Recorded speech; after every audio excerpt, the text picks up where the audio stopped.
नमस्कार, आप देख रहे हैं मास्कॉम जंक्शन। मैं डॉक्टर प्रदीप कुमार हाजिर हूँ यूजीसी नेट सीरीज की एक और वीडियो के साथ। आज हम चर्चा करेंगे कुछ प्रीवियस ईयर क्वेश्चंस के बारे में। इस सीरीज में हमने पहले भी बहुत से प्रीवियस ईयर क्वेश्चंस पर चर्चा की है। उम्मीद करते हैं आपको हमारी ये सीरीज पसंद आ रही होगी। आपके कॉमेंट्स हमें अपने उम्मीद करते हैं आपको हमारी ये सीरीज पसंद आ रही होगी। आप कमेंट बॉक्स में बताइए कि आपको ये सीरीज कैसी लग रही है। कोशिश करेंगे कि बहुत से जो इंपॉर्टेंट टॉपिक्स हैं नेट के वो हम कवर करें और हमें अच्छा लगेगा कि हम आपके साथ ये चीज़ें शेयर कर रहे हैं। अगर आपको हमारा कंटेंट अच्छा लगता है तो प्लीज़ मास्कॉम जंक्शन को सब्सक्राइब कीजिए और अपने साथियों के साथ भी इसे शेयर कीजिए। तो आइए शुरू करते हैं आज का video. The first full-fledged newspaper editor among the following to become the Union Minister for Information and Broadcasting was, यानी फुल फ्लैश न्यूज़पेपर एडिटर रहे हैं वो और बाद में इंफॉर्मेशन एंड ब्रॉडकास्टिंग मिनिस्टर भी बने। ऐसे वो कौन थे, इसमें से आपको बताना है। P Upendra ji, P A Sangma ji, P R Das Munshi ji और आर आर दिवाकर जी, आपको ये बताना है। तो इसका सही आंसर है आर आर दिवाकर। जी हाँ, information and broadcasting minister India के रहे हैं R R Divakar ji. R. R. Divakar was an Indian writer and politician from Karnataka. He served as the Union Minister of Information and Broadcasting, जिसको IB Ministry बोलते हैं, in the Nehru cabinet from April 1st, 1949 to 15th April 1952. He was associated with Samyukt Karnataka, a major Kannada newspaper which has its headquarters in Hubli, Karnataka.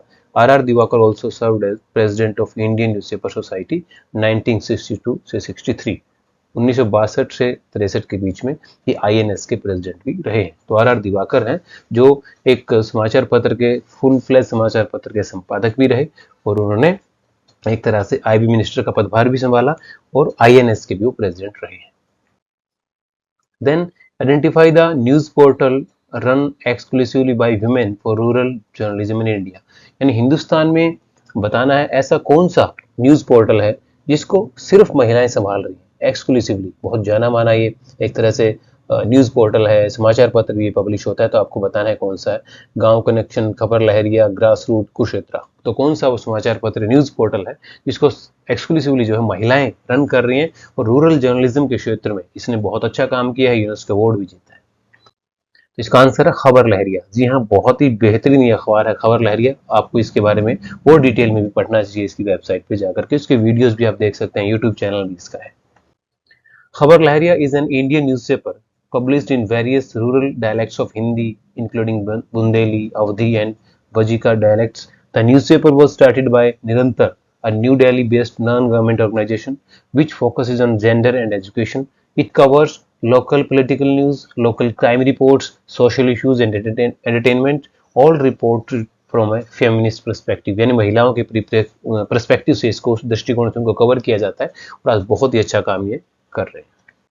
Then what was the mandate of the B G Verghese committee 1977? 1977 में जो है बीजी वर्गीस जो हिंदुस्तान के बहुत अच्छे journalist रहे हैं उनके एक तरह से लीडरशिप में कमेटी गठित की गई थी, तो उसको रिकमेंडेशन देनी थी एआईआरडीडी के बारे में। तो आपको बताना है जो फॉलोइंग रिकमेंडेशंस हैं उसमें से कौन सी रिकमेंडेशन उन्होंने दी थी। To look into the issues of autonomy of Doordarshan and All India Radio, to make policy for FM radio stations, to improve rural radio coverage and access, to make policy for the community radio। यानी आपको बताना है बीजी Verghese committee को इनमें से किस issue पे जो है वो अपना रिकमेंडेशन देनी थी, किस उद्देश्य से कमेटी बनाई गई थी। तो इसका सही आंसर है to look into the issue of autonomy of Doordarshan and All India Radio, यानी ऑल इंडिया रेडियो, एआईआर और डीडी, इसकी जो ऑटोनॉमी है वो कैसे होनी चाहिए, इनको स्वतंत्र कर दिया जाए, इनके ऊपर कोई बोर्ड बनाया जाए, कोई निगम बनाया जाए या सरकार के अंडर होगी, इसकी ऑटोनॉमी पे क्या हुआ, स्वायत्ता को लेकर के क्या प्रोविजन होना चाहिए, क्या करना चाहिए, इसको लेकर के बीजी वर्गीस कमेटी बनाई गई थी। Varghese Committee was constituted in August 1977 and submitted its report in February 1978. An autonomous national trust should be established under which Akashvani and Doordarshan would function. This trust was to be named as Akash Bharati, the National Broadcast Trust. तो जो Verghese committee बनाई गई थी उसकी जो major recommendation इस बारे में वो ये थी कि एक नेशनल ब्रॉडकास्ट ट्रस्ट बनाया जाना चाहिए जिसको आकाश भारती का नाम दिया जाए। हमारा अगला सवाल है Which of the following is not a video editing software? Final Cut Pro, Premiere Pro, Pinnacle और प्रो टूल्स, आपको इसका आंसर देना है। जिसका सही आंसर है प्रो टूल्स, ये वीडियो एडिटिंग सॉफ्टवेयर नहीं है, जबकि एफसीपी, प्रीमियर प्रो और पिनेकल जो है वीडियो एडिटिंग सॉफ्टवेयर है। Pro Tools is a digital audio workstation developed and released by Avid Technology for Microsoft Windows and macOS. It is used for music creation and production sound for picture. Then, what type of a radio station would be best to address the concerns and issues of a particular group of people? यानी एक खास समुदाय विशेष के लोगों की समस्याओं का solution करने के लिए किस तरह का रेडियो स्टेशन बेटर रहेगा या स्थापित करना चाहेंगे? FM station, am station, community radio station और सैटेलाइट रेडियो स्टेशन। तो आइए इसका आंसर देख लेते हैं। इसका सही आंसर है कम्युनिटी रेडियो स्टेशन। बिकॉज जो कम्युनिटी रेडियो स्टेशन होते हैं उसमें एक पर्टिकुलर कम्युनिटी बेस्ड इश्यूज को एड्रेस किया जाता है, उन पर चर्चा होती है, उस कम्युनिटी में अच्छा काम करने वाले लोगों को टॉक के लिए बुलाया जाता है और उन समस्याओं के समाधान खोजे जाते हैं। और इसका एक तरह से नैरो कास्टिंग के कॉन्सेप्ट पे काम करता है, यानी आप एक एरिया विशेष उसको नैरो करते हैं, एक कम्युनिटी विशेष पे फोकस करते हैं और उसके डेवलपमेंट के लिए आप लगातार काम करते हैं। What is the major indicator of development according to the communitarian view? अलग अलग व्यूज हैं जिनको कोई कहता है कि ऐसे विकास होगा, कोई कहता है ऐसे डेवलपमेंट होगा। तो इसी तरह जो कम्युनिटेरियन व्यू है वो क्या कहता है, ये आंसर देख लेते हैं। क्या पर कैपिटा इनकम बढ़ने से विकास होता है? क्या free movement of goods and services से विकास होता है? ये अलग अलग पॉइंट्स दे रखे हैं, तो ये देखते हैं इसका आंसर। तो इसका सही आंसर है पॉलिटिकल एंड इंटेलेक्चुअल फ्रीडम। तो जो कम्युनिटेरियन व्यू है वो ये कहता है कि जब राजनीतिक और बौद्धिक स्वतंत्रता जब मिलती है इंसान को, तो तब हम उसको विकास कहेंगे, तब उसको हम डेवलपमेंट कहते हैं, या उसका डेवलपमेंट का, विकास का एक तरह से वो द्योतक होता है, विकास का एक सूचक होता है वो कि विकास हो रहा है। A communitarian is an individual who believes in and promotes the importance of community over individualism, यानी व्यक्ति विशेष या उससे बढ़ के वो एक तरह से कम्युनिटी को ज्यादा महत्व देता है बजाय कि किसी इंडिविजुअल को। Then which theory of the following is related to development communication? कौन सी ये थ्योरी है जो डेवलपमेंट कम्युनिकेशन से जुड़ी हुई है? Cultivation analysis, parallel of silence, magic bullet, ये सारी थ्योरी आपने मास्को में पढ़ी होंगी। टू स्टेप फ्लो, तो कौन सी ऐसी थ्योरी है? तो इसका सही आंसर है टू स्टेप फ्लो। ये थ्योरी जो है डायरेक्टली डेवलपमेंट कम्युनिकेशन से जुड़ी हुई है। बिकॉज टू स्टेप फ्लो में क्या होता है, ओपिनियन लीडर आपने सुना होगा, ओपिनियन लीडर का बहुत अहम रोल होता है। और ये थ्योरी कहती है कि जो एक तरह से लोगों तक जो मैसेज कन्वे होता है, तो वो टू स्टेप के थ्रू, यानी पहले ओपिनियन लीडर के पास जाता है, देन ओपिनियन लीडर जो है आगे बताता है। तो ओपिनियन लीडर कैसा है उस पर डिपेंड करता है, उसका पर्सपेक्टिव कैसा है उसको लेकर के वो एक तरह से गेटकीपर का काम भी करता है, लोगों को तक सूचनाएं कैसे पहुंचाता है। तो टू स्टेप फ्लो थ्योरी में ओपिनियन लीडर्स का बहुत ज्यादा महत्व होता है, यानी द्विचरणीय प्रभाव हो जाता है, या कोई भी जो सूचना लोगों तक पहुंचती है वो एक बीच में एक पड़ाव आ जाता है ओपिनियन लीडर का, उसके जरिए वो पहुंचती है। According to two-step flow theory of communication, media messages don't directly influence individuals but rather flow through opinion leaders. These opinion leaders play a vital role in making opinion of general public. This theory was developed by Paul Lazarsfeld, Bernard Balson and Hazel Gott in 1948.